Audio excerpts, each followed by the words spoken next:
नमस्कार, बहुत स्वागत है आपका किसान तक में। मैं हूं आपके साथ संध्या बेस्ट। बुलेटिन की शुरुआत करेंगे और आज जिन खबरों को लेकर बुलेटिन में बातचीत करेंगे, जिस तरीके से सदन में लगातार एमएसपी किसानों के जो कई मुद्दे हैं उसको लेकर आरोप प्रत्यारोप देखने को मिला है। और इस बीच आपको बता दें कि कृषि मंत्री शिवराज सिंह चौहान ने भी राज्यसभा में जमकर हंगामा मचाया, जहां पर उन्होंने कांग्रेस की खामियां गिनाई हैं। क्या कुछ उनके द्वारा कहा गया वो इस बुलेटिन में आगे आपको बताएंगे। और साथ ही अगली जो खबर होगी वो इसी से जुड़ी हुई, शिवराज सिंह चौहान से जुड़ी हुई, जहां राहुल गांधी पर उन्होंने हमला बोला।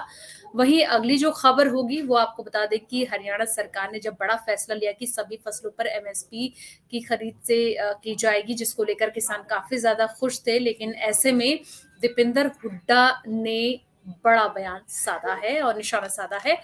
वहीं आपको बता दें कि किसान नेता का भी बड़ा बयान सामने आया है। गुरनाम सिंह चडोनी का बड़ा बयान सामने आया है। क्या कुछ उनके द्वारा कहा गया और आखिर में बात करेंगे देश भर के मौसम को लेकर। तो बात करते हैं आज की खबर से, शुरुआत करते हैं। तो राज्यसभा में जमकर हंगामा आज हुआ है, जहां कृषि मंत्री शिवराज सिंह चौहान ने कांग्रेस की खामियां गिनाई है। उन्होंने बोला कांग्रेस सरकार के हाथ किसानों के खून से सने हुए हैं।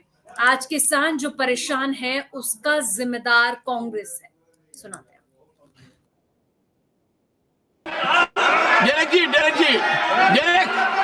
माननीय सभापति महोदय, माननीय सभापति महोदय, प्लीज प्लीज। अच्छा, अब आपको भी बोलना है। नागर साहब बैठिए। मंत्री जी, माननीय सभापति महोदय, आपका भाषण मैंने सुना भी और मैंने पढ़ा भी। मैं उत्सुक हूं, आप बोले। Nothing is going on record. माननीय सभापति महोदय,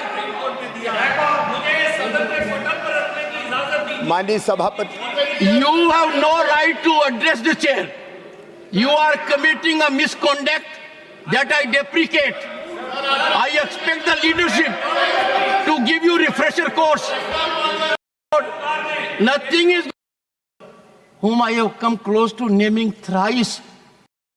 राष्ट्रीय खाद्य नीति अनुसंधान संस्थान की है एक स्वतंत्र अध्ययन के अनुसार पीएम किसान योजना के तहत वितरित धनराशि ने ग्रामीण आर्थिक विकास में उत्प्रेरक का काम किया है, किसानों के लिए ऋण संबंधी बाधाओं से मुक्त किया है और कृषि क्षेत्र में निवेश को बढ़ाया है।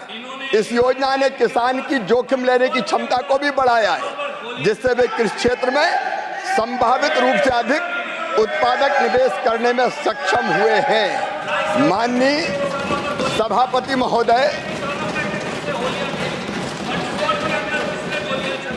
माननीय किसान महोदय, माननीय सभापति महोदय, मैंने कहा था मुझे छेड़ो मत, अगर छेड़ोगे तो छोड़ूंगा नहीं। ये किसान गोलियों की बात कर रही है। माननीय सभापति महोदय, इस कांग्रेस की सरकार जब इनकी थी, अलग अलग राज्यों में गोली चलने की बात करते हैं। इनके साथ ये दिग्विजय सिंह जी बैठे, खून से हाथ इनके सने 24 किसानों को मारा। माननीय सभापति महोदय, मैं केवल विषय को बोलना चाहता था। आप क्यों करे? अब इनने छेड़ा है, अब इनने छेड़ा। ये सुन ले मंत्री जी को। 1986 में जब कांग्रेस की सरकार बिहार में थी, 23 किसानों की मौत गोलीबारी से हुई थी इनके सरकार। 1988 में दिल्ली में श्रीमती इंदिरा गांधी जी के पुण्यतिथि पर किसानों पर गोली चलाई गई। माननीय सभापति महोदय, उसमें 2 किसान मारे गए।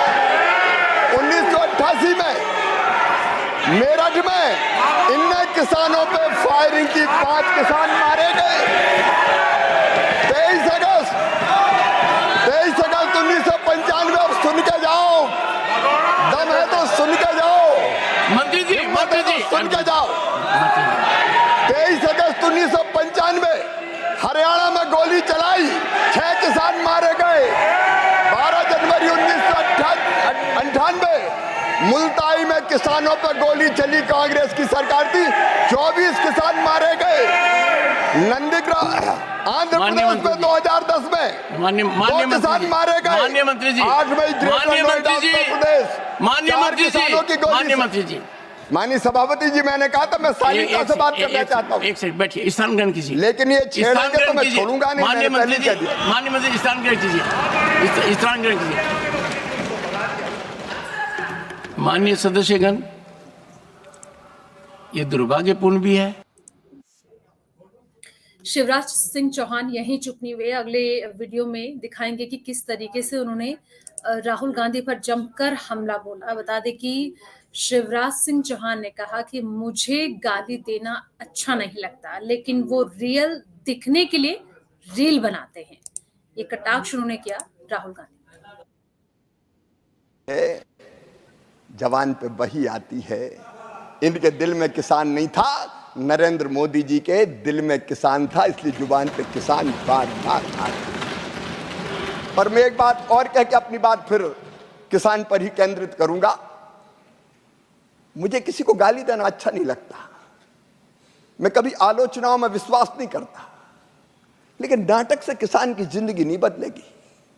माननीय सभापति महोदय, एक नेता जिन्होंने बड़ी यात्राएं निकाली, बड़ी बड़ी यात्राएं, उस यात्रा के दौरान माननीय सभापति महोदय हरियाणा गए, सोनीपत, रियल दिखने के लिए रील बनाई। खेत में एक पुराना वीडियो देख रहा था मैं, सभापति महोदय 2023 का वीडियो है सोनीपत का। अचानक एक खेत में पहुंच जाते हैं, किसानों से ज्यादा वहां कैमरामैन थे, कैमरे पहले से फिक्स थे, कहां फोकस किए जाएंगे ये तय था। 2 लोग पकड़ के उनको खेत में ले जा रहे हैं। खेत में पहुंचने के बाद उनको पता नहीं खेत में करना क्या है, तो वहां पूछ रहे हैं कैमरामैन से कैसे खड़े होना है, क्या करना है, क्या करना है। माननीय सभापति महोदय, मेरे पास उसकी ये पूरी की पूरी वीडियोग्राफी की सीडी है, ये मैं सभा के पटल पर रखना चाहता हूं। माननीय ऑथेंटिकेट कीजिए और सदन के पटल पर रखिए। मैं ऑथेंटिकेट करके सदन के पटल पर रखता हूं। ये नाटक करते हैं किसान के नाम पे। इसके टेक्स्ट कहां खड़ा होना है, क्या सभापति महोदय during course of the day जी, रख दीजिए। कहां खड़ा होना है, कैमरे लगाओ, लोग देख लें कि हम किसान हैं। जब इनको हल भेंट किया जाता तो ये पूछते ये है क्या। और एक स्वर्गीय प्रधानमंत्री जी ऐसे हुए हैं कि जिनने जब देखा कि लाल मिर्ची के दाम हरी मिर्ची से दादा है, तो उन्होंने कहा किसानों ये लाल मिर्ची क्यों नहीं उगाते। ये खेती की बात करेंगे माननीय सभापति महोदय, ये किसानी की बात करेंगे। जहां चर्चा करने को कर ले। मैं किसान का बेटा भी हूं और खुद भी किसान हूं, खेती करता हूं। और तो मैं कह रहा था, किसानों के बारे में भाजपा ने सोचा, हमारे प्रधानमंत्री नरेंद्र मोदी जी ने सोचा। माननीय सभापति महोदय, आप खुद किसान हैं, हम समझते हैं। आगे बढ़ते हैं, अगली खबर का रुख करते हैं। हरियाणा में विधानसभा चुनाव होने हैं, इससे पहले किसानों को लुभाने के लिए मुख्यमंत्री नायब सैनी ने 10 और फसलों को एमएसपी पर खरीदने का ऐलान किया है, जिस पर दीपेंद्र हुड्डा ने कहा कि अगले 35 दिन में बीजेपी सरकार कौन सी फसल एमएसपी पर खरीद लेगी। दिखाते हैं। हुड्डा ने कहा कि बीजेपी 10 साल से सरकार में थी, और बढ़ा दी गई है। आप एक बात बताओ 35 दिन की सरकार रही तो कितने दिन की, 35 दिन की। अब वो फसल बढ़ाने की बात कह रहे हैं। 10 साल तक इन्होंने एमएसपी की फसलें बढ़ाई नहीं, अब कह रहे घोषणा करके हम फसलें बढ़ाएंगे। 35 दिन में कौन सी फसल तैयार कर लोगे आप, बताओ। ये तो अगली सरकार को ही करना। जब हम कह चुके हम तो एमएसपी गारंटी देंगे, हमारी कॉपी कर रहे हैं। ये घोषणा क्या अर्थ है, 35 दिनों में कौन सी फसल तैयार कौन किसान करेगा। 10 साल से करना था तो 10 साल पहले करते, करना था तो कम से कम 1 साल पहले ही कर देते। अब तो वे खुद ही स्वीकार कर रहे हैं कि किसान के साथ इतना अपमान किया कि उनकी फसल किसान को उसका भाव नहीं मिला। इसीलिए अब ये फैसला करना पड़ रहा है। 10 साल क्या किया? मनोहर लाल कह रहे हैं कि मुद्दा छीन लिया है कांग्रेस से किसानों को एमएसपी बढ़ा के फसलों की। कौन कह रहे हैं? मनोहर लाल। भाई मैं मनोहर लाल जी के बारे में यही कहना चाहता हूँ, भाजपा ने उनसे जो है मुख्यमंत्री का पद ही छीन लिया, तो क्यों छीना? कौन सा मुद्दा छीना कांग्रेस से भाजपा ने? मगर खट्टर साहब ये सोचें कि कितनी उनकी सरकार की अलोकप्रियता रही होगी कि भाजपा को चेहरा बदलने की आवश्यकता पड़ गई इलेक्शन से 1 महीने पहले। 1 महीना पहले 10 साल जो आपका सिपह सलार ला रहा हो, और जब रण की घड़ी आए तो आपने उस सिपह सलार को बदल के को भरने का काम कर और सुनो चेहरे बदलने के काम नहीं चलेगा। चाहिए अपने प्रदेश अध्यक्ष का चेहरा बदले, चाहिए अपने उप मुख्यमंत्री का चेहरा बदले, चाहे अपने मुख्यमंत्री का चेहरा बदले। अब तो जनता है, 35 दिन के चुनाव के बाद जनता सरकारी बदलने का काम करेगी, ये हम भाजपा तक पहुंचाना चाहते हैं। आगे बढ़ते हैं, अगली खबर का रुख करते हैं। जिस तरीके से दीपेंद्र हुड्डा ने एमएसपी के मुद्दे को लेकर सरकार पर जमकर बरसे, वो उसी तरीके से अब आपको सुनाते हैं किसान नेता गुरनाम सिंह चढ़ूनी का इसको लेकर क्या कुछ कहना है। आपको बहुत बहुत बधाई है, आज आपकी बहुत बड़ी जीत हुई है।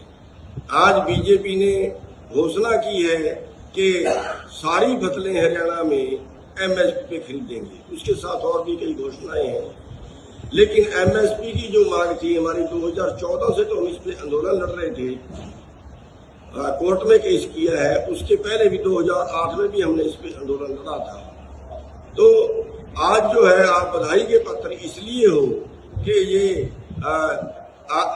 आपकी बहुत बड़ी जीत है, और इसका सबसे बड़ा कारण ये है कि हमने जो पार्टी बनाई है संयुक्त संघर्ष पार्टी, उसका जो हम मैदान में उतरे हैं तो राजनीतिक पार्टियों को एक बहुत डर पैदा हो गया है कि अगर किसान राजनीति में आ गया तो सारी राजनीति को जो है वो हिलाएगा, और किसान अगर राजनीति में आ गया तो मेरा वर्ग का राज होगा, लुटेरा वर्ग जो है वो पीछे छूट जाएगा, और फिर इनके जो डाके ये मारते हैं पैसे से सत्ता और सत्ता से पैसा, वो नहीं चलेगा।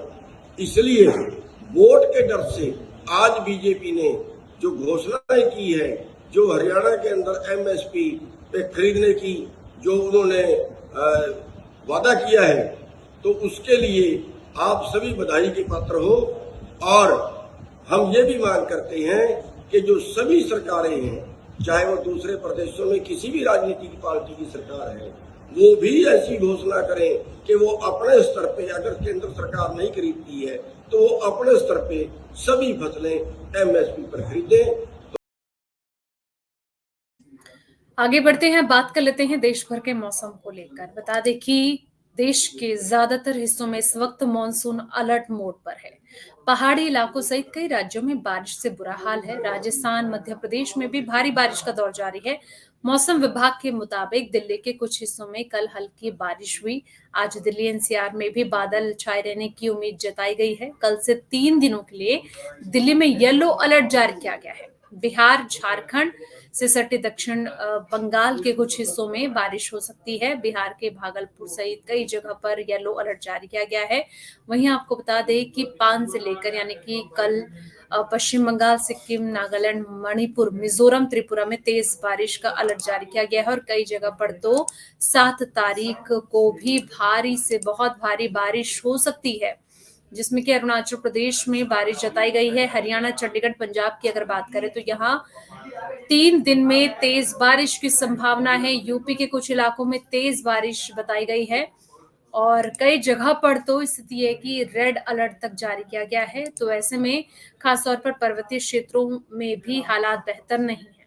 तो ऐसे में देखना यह होगा कि जिस तरीके से बारिश लगातार उफान पर है और अपना कहर बरपा रही है, कब लोगों को थोड़ी निजात मिलेगी।